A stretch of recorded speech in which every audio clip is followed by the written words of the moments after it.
사랑하는 샘물교회 성도님 여러분, 평안하십니까? 네, 앞에서도 말씀드렸지만 저는 지금 굉장히 불편한데요. 하나님은 우리에게 평안을 주시기를 원하시는 분이시며 늘 평안을 주시는 분이십니다. 우리의 선한 목자가 되셔서 우리를 쉴만한 물가로 푸른 초장으로 인도해 주시는 분이십니다. 아멘이십니까? 그런데 제가 재미있는 사실을 하나 발견했습니다. 하나님은 늘 우리에게 평안을 주시지만 우리는 그 평안을 늘 느끼고 살지는 못한다는 겁니다. 방금 아멘이라고 답하지 못했고 마음속으로도 나는 평안하지 못하다라고 느끼는 분들도 괜찮다는 겁니다. 어쩌면 그게 더 당연한 모습이라는 것을 발견했습니다. 아니, 그리스도인들이라면, 복음을 가진 자라면 당연히 기쁘고 행복해야 되는 것이 아닌가 하고 반박을 하실 분도 있을지 모르겠습니다. 네, 물론 그게 당연한 반응입니다만 우리는 우리의 신앙 경주를 다 끝내지는 않았습니다. 마라톤 경주와 같이 아직 오르막길과 같은 고난들이 준비되어 있다는 겁니다. 꺾이는 길도 있습니다. 물론 선수들 마시라고 물이나 음료 같은 것들을 준비한 곳을 지날 때도 있을 겁니다. 그런데 달리는 것에 집중하다 보니 물을 못 잡고 지나쳐 갈 때도 있습니다. 찬송가의 많은 찬양이 이를 뒷받침해 주는데요.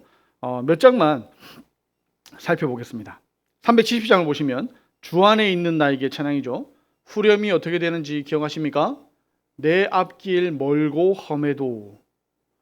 373장 고요한 바다로 2절을 보시면 큰 물결 일어나 나 쉬지 못하나. 382장 너 근심 걱정 말아라. 어려워 낙심될 때에 위험한 일을 당해도 어려운 시험 당해도. 398장, 399장, 400장은 제목부터가 남다릅니다. 어둠의 권세에서, 어린 양들아 두려워 말아라, 험한 시험 물속에서. 406장에는 풍랑이 일어도 안전한 포구, 세상 친구들 나를 버려도 위태할 때도 안보하시는. 407장을 보시면 마음속에 시험을 받을 때와 무거운 근심이 있을 때에, 뼈아픈 눈물을 흘릴 때와 쓰라린 마음으로 탄식할 때 내 몸의 약함을 아시는 주. 413장은 큰 풍파로 무섭고 어렵든지, 방금 우리가 불렀던 찬양이죠. 저 마귀는 우리를 삼키려고 입 벌리고 달려와도. 414장은 이 세상 요란하나 이 세상은 늘 변하고 육신의 눈 못 볼 때에 등 이런 우리의 상황들을 대변하는 찬송가가 참 많은 것을 발견했습니다. 마지막으로 제 생일이 4월 19일이라서 419장 찬양을 참 좋아하는데요. 1절에 보시면 밤 깊고 비바람 불어쳐도 라는 가사가 있습니다. 지금 내 상황이 어둡고 비바람 가운데 있는 것 같지만 주 날개 밑에서 평안하다 하는 고백입니다. 우리가 가진 찬송가를 조금만 살펴봐도 우리 삶의 고난이 얼마나 가까이에 있는지 또 얼마나 많은지를 보게 됩니다. 하늘나라 백성들이지만 이 땅에서 살아가는 것이 얼마나 힘든 일인지 모릅니다. 하나님의 자녀가 이 세상에 살아가는 것이 힘들지 않다면 오히려 그것이 이상할 수도 있을 겁니다. 아름다운 하나님의 형상으로 만들어졌지만 죄로 타락하여 영적으로도 육적으로도 우리는 많이 훼손되었습니다. 더 이상 복음이 없이는 하나님을 스스로 찾지를 못합니다. 안 찾는 게 아니고 우리가 못 찾는 겁니다.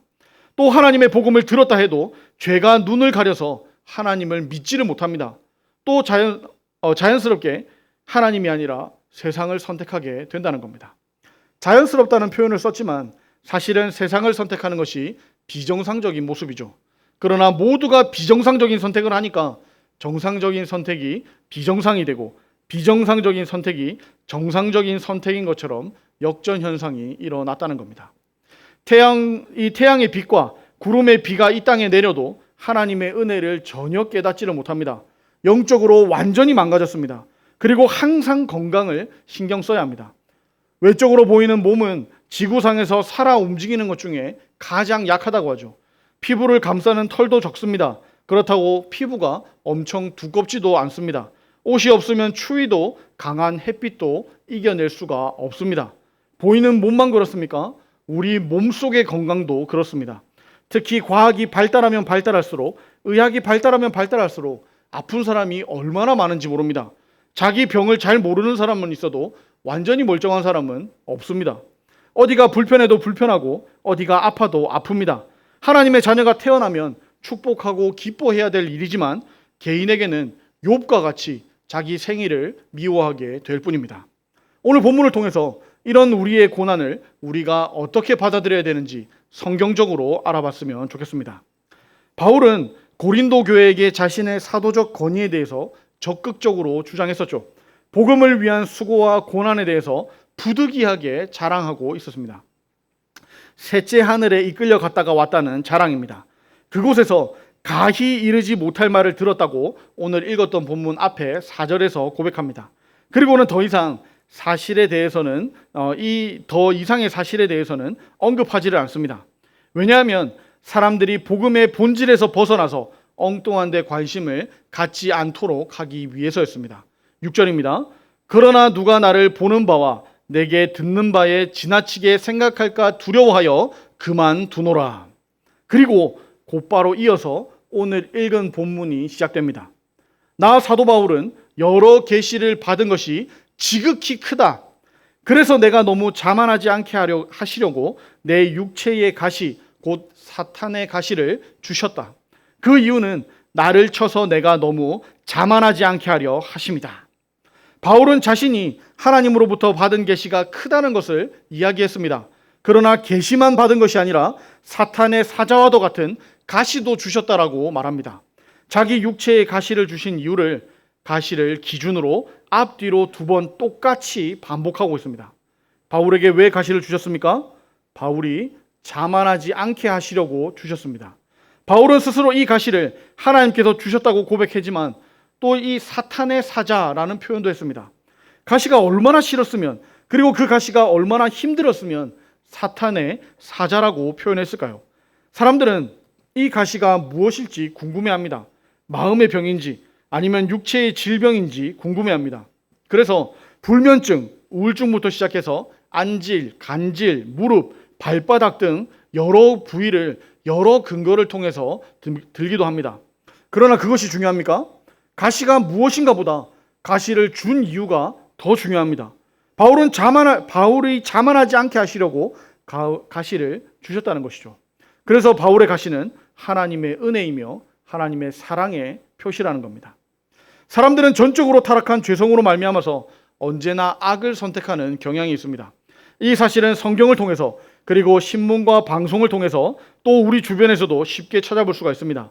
다윗이 하나님의 마음에 합한 자라는 칭함을 받을 정도로 경건한 왕이었지만 넘치는 축복으로 인해서 안락한 상태가 되자 오히려 간음과 살인과 같은 무서운 죄를 저질렀습니다. TV에 나오는 여러 연예인들과 정치인들 중에 음주, 도박, 그리고 더 심한 잘못들을 참 많이도 저지르고 있습니다. 또 많은 이단의 교주들을 보면 어떻습니까? 처음부터 이단 교주가 되고 싶어서 시작한 사람은 없다고 합니다. 그들 역시 한때 하나님으로부터 무언가 들었고 또 무언가를 보았다 하더라도 이를 제어할 장치가 없기 때문에 하나님을 높이는 것이 아니라 하나님을 높이는 사람이 아니라 하나님을 대적하는 원수로 변하고 말았다는 것이죠. 죄가 명백히 드러난 사람들 뿐만 아니라 사람이라면 누구든지 죄를 선택합니다. 그래서 적절한 제어 장치가 없으면 고삐 뿔린 망아지나 브레이크 없는 자동차처럼 주변을 해치고 결국 자신도 사망의 길로 갈 수밖에 없는 존재들이라는 겁니다. 그래서 죄로 타락한 우리에게 적절한 제어 장치가 반드시 필요합니다. 제어 장치가 양심인 사람도 있을 겁니다. 그러나 전적으로 타락한 사람들에게는 양심만으로는 부족합니다. 바울도 그랬습니다. 하나님은 바울에게 그래서 가시를 주셨습니다. 이것은 바울을 향한 하나님의 큰 사랑이었습니다. 여러분에게도 가시가 있습니까? 하나님이 주셨다고 생각하지도 못할 만큼 이 사탄의 사자와 같은 가시가 있으십니까? 지금 당장은 그리고 조만간은 인정하기 어려울지라도 여러분을 향한 하나님의 큰 사랑이라는 사실을 깨달을 수 있었으면 좋겠습니다. 사실 바울도 이것을 쉽게 깨닫지는 못했습니다. 8절에 바울이 이렇게 고백했습니다. 이것이 내게서 떠나가게 하기 위하여 내가 3번 주께 간구하였더니. 바울은 가시를 떠나가게 해달라고 하나님께 기도했습니다. 이 사탄의 사자를 자기 몸에서 제거해달라고 기도했습니다. 그러나 하나님은 뭐라고 응답하셨습니까? 9절 상반절입니다. 나에게 이르시기를 내 은혜가 내게 족하도다. 이는 내 능력이 약한 데서 온전하여짐이라 하신지라. 이게 무슨 말씀입니까? 바울에게 하나님께서 말씀하신 겁니다. 하나님의 은혜가 바울에게 충분하다는 겁니다. 하나님의 능력이 바울의 약한 데서 온전하여 진다는 겁니다. 이렇게만 놓고 보면 하나님이 사랑이 없는 분처럼 보일 수도 있습니다. 바울이 육체의 가시를 제거해달라고 3번이나 기도했는데도 말입니다. 여기서 3번은 충만 또는 완벽을 뜻하는 숫자로 엄청난 기도를 의미할 수도 있습니다. 그리고 예수님께서 겟세마네 동산에서 십자가를 거두어 주시되 아버지의 원대로 하소서 했던 3번의 기도와 같이 정확히 기도 3번을 의미할 수도 있습니다. 어쨌든 바울은 이 가시를 뽑아달라고 기도했습니다. 하지만 하나님의 응답은 가시를 그대로 두는 것이었습니다. 오늘날 우리도 많이 경험하는 하나님의 응답이죠. 내 문제를 해결하시지 않고 우리를 문제 가운데 그대로 내버려 두십니다. 많은 경우 이와 같은 응답을 들으면 쉽게 흔들리고 심지어는 하나님을 떠나기도 합니다. 그러나 우리의 눈으로 판단하지 말고 하나님의 기준으로 판단해 봐야 합니다. 특히 모든 은혜는 하나님의 기준으로 측정해야 합니다. 바울은 가시를 사탄의 사자다라고 평가했었죠. 그러나 하나님은 내 은혜가 내게 충분하다라고 말씀하셨습니다. 가시를 하나님의 은혜다라고 말씀하시는 겁니다. 사실 바울은 복음이 전해지지 않은 곳에 가서 복음을 전했던 사람이죠. 굉장히 힘들었을 겁니다. 거기에 사도적 권리까지 포기하고 직접 텐트를 지으며 복음을 전했습니다. 일을 해서 먹고 살며 그걸로 선교 사역까지 감당하려면 남들보다 더 많은 건강이 필요했을 겁니다. 그러나 바울에게는 가시가 있었습니다. 그래서 가시를 제거해달라는 기도는 어찌 보면 당연합니다. 그리고 바울의 기도는 개인적인 욕심을 위해서도 아닙니다. 선교를 위한 기도였습니다. 그러나 하나님은 내 은혜가 내게 족하다라고 응답하십니다. 우리의 관점에서 보면 이 가시 때문에 바울이 선교를 그만둘 수도 있을 것처럼 보입니다. 선교만 그만두는 것이 아니라 아예 하나님을 원망하고 떠날 수도 있을 것처럼 보입니다. 그러나 바울은 그렇게 하지 않았습니다. 오히려 기뻐했습니다. 왜 그렇습니까? 세상 모든 만물에 대한 주권이 모두가 하나님께 있기 때문입니다. 그러므로 은혜의 분량을 정하실 권세도 모두 하나님께 있습니다. 그렇기에 누구도 각자에게 주어진 은혜의 분량에 대해서 항의할 권리를 전혀 가지고 있지 않다는 겁니다. 바울은 이 사실을 잘 알고 있었습니다. 그래서 원망이 아니라 기뻐합니다. 바울도 처음에는 사탄의 사자라고 했었는데 이렇게 기뻐하기까지는 3번의 기도가 필요했습니다. 3번 기도에 대해서 2가지를 말씀드렸죠. 진짜 딱 3번일 수도 있고 혹은 더 많은 기도일 수도 있습니다. 여기서 중요한 것은 완벽한 기도라는 겁니다. 저는 이것을 응답받을 때까지가 3번이다라고 말씀드리고 싶습니다. 여러분은 어떻게 기도하고 계십니까? 내가 정한 기도 제목을 다 기도하고 이제 기도 끝 하고 나가시진 않습니까? 기도하더라도 또 똑같은 문제로 걱정하고 근심하지는 않으십니까? 기도해도 하나님께서 이렇게 하시겠지, 이렇게까지는 안 하시겠지 하고 하나님을 제한하지는 않으십니까? 기도 안 해도 하나님이 다 알아서 하시겠지 하고 기도를 안 하시는 분이 계시지는 않습니까? 내 정욕과 욕심으로 기도하지는 않습니까? 우리는 겟세마네 동산에서 기도한 예수님의 기도 모범을 배워야 합니다. 그러나 내 원대로 마시옵고 아버지의 원대로 되기를 원하나이다. 바울도 이렇게 기도하지 않았을까요? 저도 그리고 여러분들도 이렇게 기도하여 응답받으시기를 바랍니다. 하나님은 하나님의 능력이 약한 데서 온전하여 짐이라 라고 말씀하셨습니다. 하나님의 말씀에 대한 바울의 반응은 무엇이었습니까? 9절 하반절입니다. 그러므로 도리어 크게 기뻐함으로 나의 여러 약한 것들에 대하여 자랑하리니 이는 그리스도의 능력이 내게 머물게 하려 함이라. 여기서 내게 머물게 하려 한다는 표현은 집에 손님이 와서 머문다 하는 뜻입니다. 출애굽 당시에 하나님의 영광이 모세의 성막에 머물렀던 상황을 기억하실 겁니다. 바울은 성막에 하나님의 영광이 머물렀던 것처럼 이제 자신의 몸에 그리스도의 능력이 머무르시도록 하겠다는 겁니다. 이를 위해서 여러 약한 것들에 대해서 자랑하겠다고 고백합니다. 집이 깨끗해야 손님을 맞이할 수 있고 밥그릇이 깨끗해야 그곳에 밥을 담아낼 수가 있죠. 우리도 욕심과 교만과 세상의 어떤 자랑할 만한 것들로 우리를 채워놓으면 안 됩니다. 우리의 약함을 감추는 그 어떤 것도 하나님 앞에서는 다 필요 없습니다. 있는 그대로, 낮은 모습 그대로 하나님께 나아가면 된다는 겁니다. 하나님께서 우리에게 요구하시는 것은 우리의 강함이 아니라, 우리의 잘남이 아니라 우리의 약함입니다. 하나님의 능력은 우리의 약한 데서 온전하여집니다. 여러분은 약점을 부끄럽게 생각하지 않으셔도 됩니다. 숨기지 않으셔도 됩니다.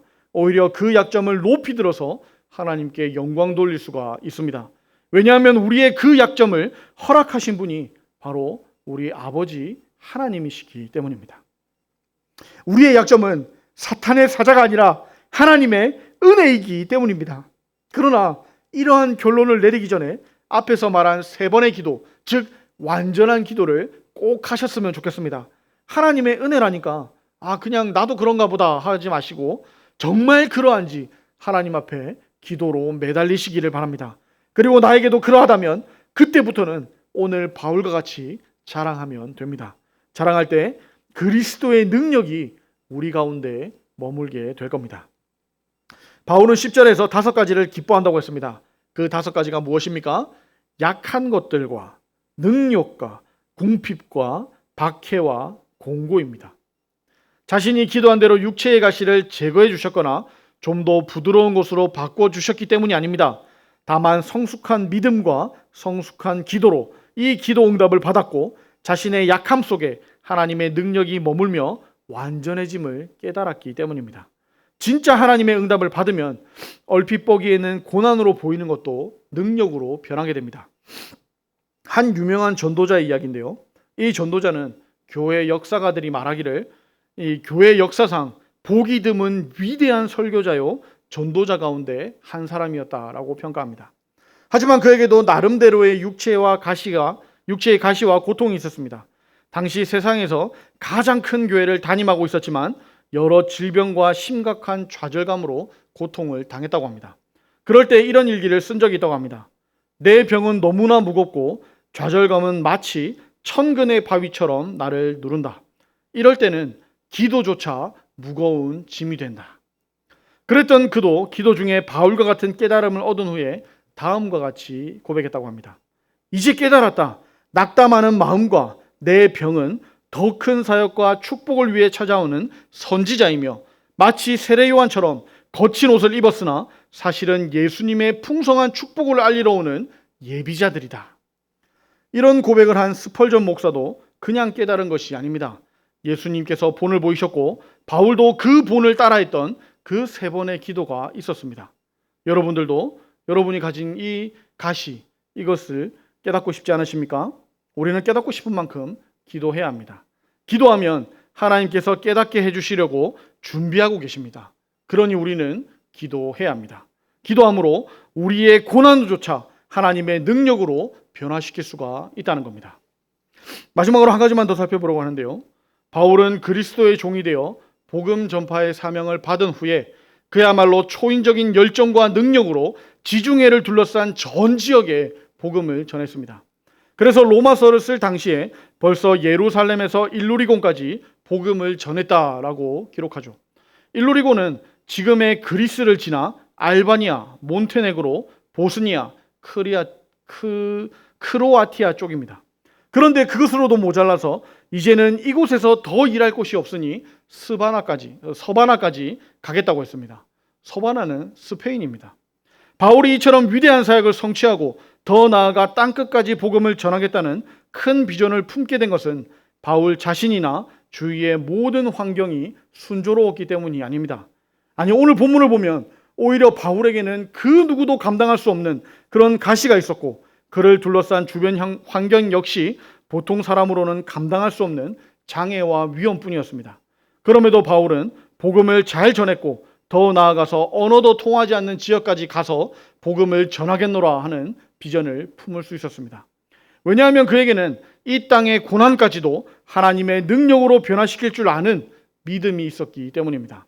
또 그 곁에는 약속대로 언제나 하나님의 도우시는 은혜가 함께했기 때문입니다.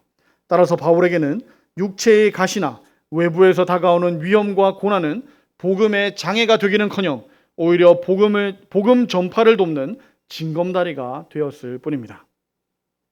오늘 말씀을 정리하겠습니다.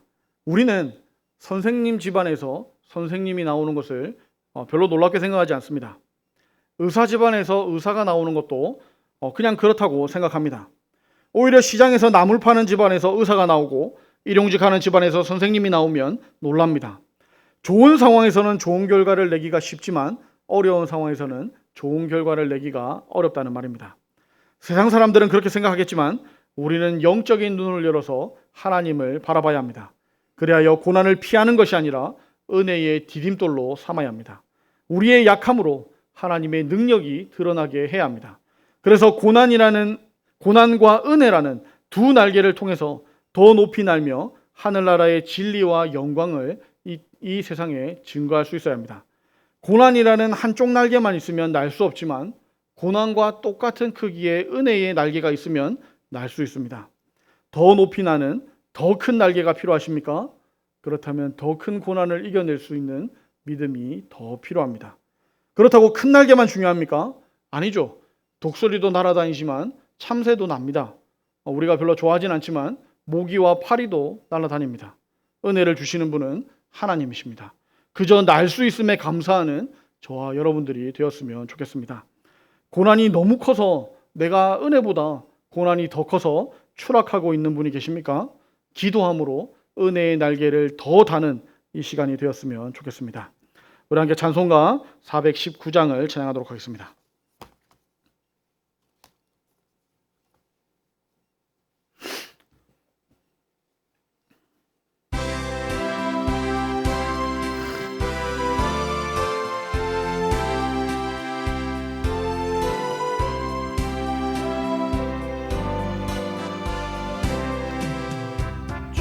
날개 민 내가 편안히 쉬네. 밤 깊고 비바람 불어쳐도 아버지께서 날 지켜주시니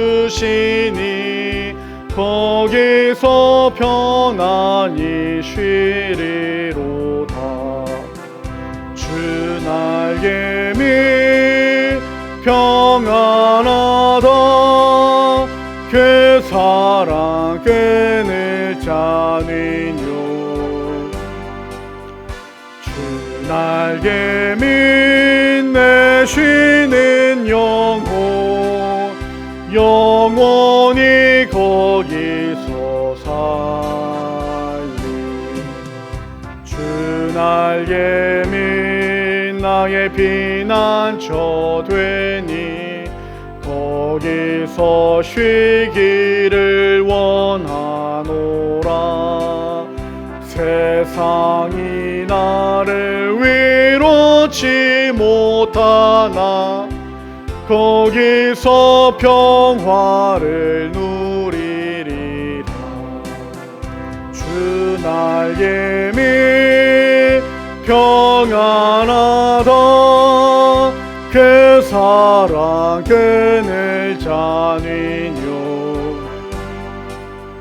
주 날개 밑내 쉬는 영혼 영원히 거기서 살리. 주 날개 밑 참된 기쁨이 있네. 고달픈 세상 길 가는 동안 나 거기 숨어 돌보심을 받 영원히 안식을 얻으리. 주 날개 밑 평안하다. 그 사랑 끊을 자니. 주 날개 밑내 쉬는 영혼 영원히 거기서 살리.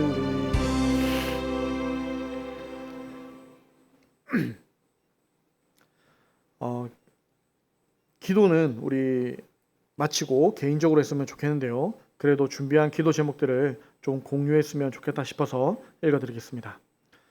먼저는 하나님은 선하시다는 사실을 기억할 수 있었으면 좋겠습니다. 그리고 나의 고난을 허락하시는 분이 악하신 하나님이 아니라 선하신 하나님이신 것을 기억합시다. 내 고난은 나를 괴롭히기 위해 주어진 것이 아닙니다. 내 고난은 나를 넘어뜨리기 위해 주어진 것도 아닙니다. 고난과 함께 은혜로 날아오르기 위한 하나님의 사랑인 것을 기억합시다. 그래서 이렇게 기도하시면서 자신의 상황에 맞는 기도를 했으면 좋겠습니다. 은혜를 아는 자들은 감사의 기도를 드리시고, 또 3번의 기도를 시작하시는 분이나 3번의 기도 중에 계신 분들은 목숨을 걸고 기도했으면 좋겠습니다. 이게 하나님의 은혜라고 말하기 전까지는 나에게는 사탄의 사자일 뿐입니다. 원망도 불평도 짜증도 다 괜찮습니다. 어떤 모습이든지 하나님께서 다 받아주실 것입니다. 다만 사람에게 하지 마시고 허공에 하지 마시고 아버지 하나님께 기도할 수 있었으면 좋겠습니다. 우리 두 번째로 기도할 것은, 기도할 때 우리 눈물의 기도를 기쁨의 찬송으로 바꿔주셔서 기도했으면 좋겠습니다. 앞에서 찬송가의 고난 부분을 찾으며 소개해드렸지만 사실 그 뒤에는 항상 기쁨의 찬송이 따라옵니다. 왜 그렇습니까? 하나님께서 우리의 기도를 들으사 찬송으로 바꿔주시기 때문입니다. 앞에서도 원망도 불평도 짜증도 다 괜찮다고 말씀드렸던 이유가 바로 이것입니다. 이 모든 것들을 하나님께서 기뻐하시는 대로 하나님이 우리의 기도를 바꿔주실 겁니다. 우리에게 필요하니까, 우리에게 그것이 은혜니까 하나님께서 우리에게 허락하신 것입니다. 그러니 그것을 깨닫고 그것을 이해할 때 우리에게 가시가 아니라 은혜로 다가오게 될 겁니다. 이 고난이 너무 오래 지속되지 않기를 기도합시다. 그리고 이 고난이 나와 함께할 은혜라면 이 고난을 감당할 힘을, 또 감당할 지혜를, 감당할 능력을 더하여 주옵소서, 이렇게 기도했으면 좋겠습니다. 지금은 제가 기도하고 마치겠습니다. 아버지 하나님, 우리를 창조해 주셔서 감사합니다. 우리를 구원해 주셔서 감사합니다. 우리에게 은혜를 주셔서 감사합니다. 우리에게 가시를 주심도 감사합니다. 하나님께서 우리에게 주신 이 가시를 통하여 교만하지 않게 하시고 더욱 하나님을 바라보게 하여 주시옵소서. 모든 소망이 하나님께 있사오니 하나님을 바라며 하나님을 기뻐하게 하여 주시옵소서. 우리의 눈물을 웃음으로, 기도를 찬송으로 바꿔주실 하나님을 기대합니다. 우리와 함께 하시며 우리를 하나님의 길로 인도하여 주옵소서. 가시면류관을 쓰시고 십자가에서 우리를 구원하신 우리 구주 예수 그리스도의 이름으로 기도합니다. 아멘.